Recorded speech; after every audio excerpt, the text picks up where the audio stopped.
What's going on, guys? Alright, we are here with my first video for upgrading my LCT AK. If you saw my LCT AK G04 review video I posted a few weeks ago, you will know I planned on installing a 6.03 Prometheus Tightbore barrel, a Lonnex A2 high torque motor, a purple Prometheus bucking, and an Angel Custom 60-degree nub. In this video, I'm also going to be replacing the actual hop-up unit itself with a Lonnex aluminum hop-up unit that I have in another AK that I now want in my LCT AK because I like those Lonnex aluminum hop-up units very much. So without further delay, let's just hop into it. The first thing I'm going to do is show you how to install a new motor. The motor is located in the pistol grip, and with this LCT, you're going to need to unscrew it with a flathead screwdriver. It should come off real easy like. Once the pistol grip is off, you will see the motor inside the motor cage. First thing we need to do is unscrew these two Phillips screws at the top of the motor cage, and then we're going to unplug the motor from the gearbox. Once the wires are unplugged and the motor cage is unscrewed from the body of the gearbox, we can pull it all out,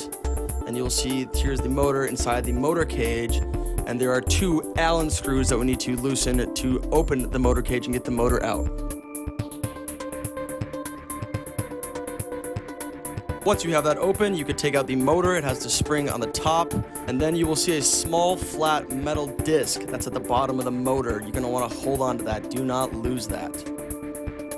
So I'm going to take my new motor out of the box. We are going to line it up on one side of the motor cage, and we're going to put that metal disc back at the bottom of the motor. You're going to see that it attaches with these two little hooks at the bottom. Make sure that's lined up. You should be able to close the motor cage and screw back in both Allen screws.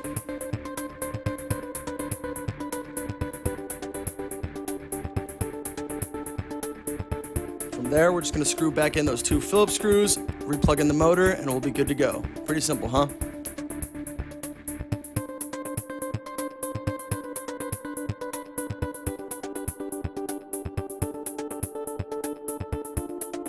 From here, I'm going to screw back on the pistol grip, plug in a battery, and test fire both semi and full auto.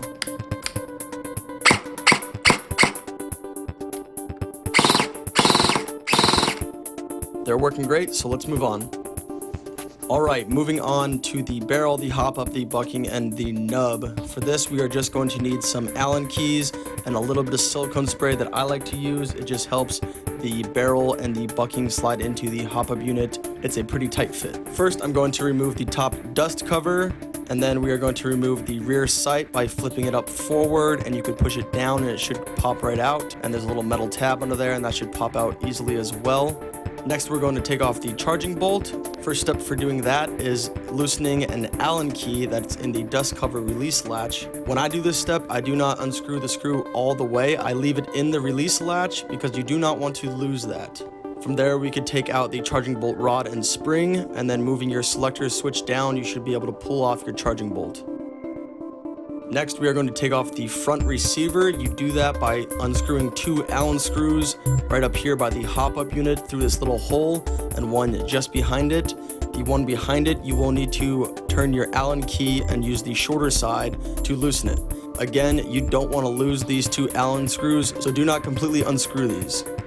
Next, there are two more Allen screws holding the hop-up unit onto the front receiver, and we're going to take those out. Put those to the side, try not to lose those.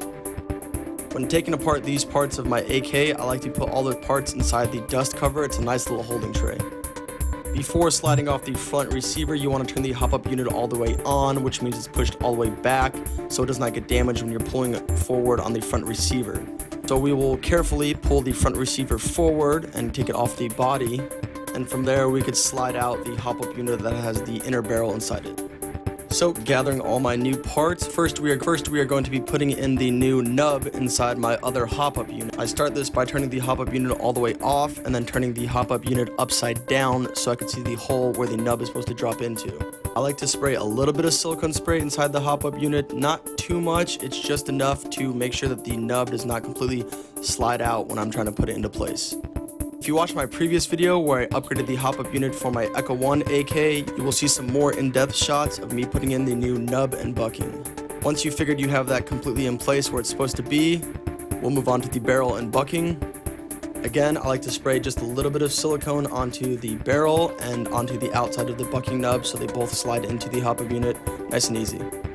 You will notice a groove on the Tightbore barrel, and there's a little divot on the bucking, and those two are supposed to slide into each other, like so. From here, we will have to get the barrel and bucking inside the hop-up unit.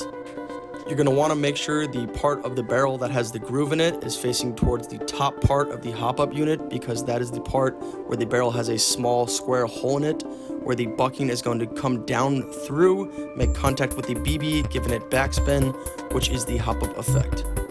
Once you have that properly in place, you could put the metal O-ring back in and clamp on the plastic clamp. Alright guys, that's going to be it for this first upgrade video. If this video was helpful for you, please give it a like and subscribe to my channel if you have not already, and share this with all of your friends who might find it useful. I have a second upgrade video coming out soon, and that's going to be the real meat and potatoes of my project for this LCT AK. I'm going to be dropping in the ever sexy Gate Titan Mosfet unit.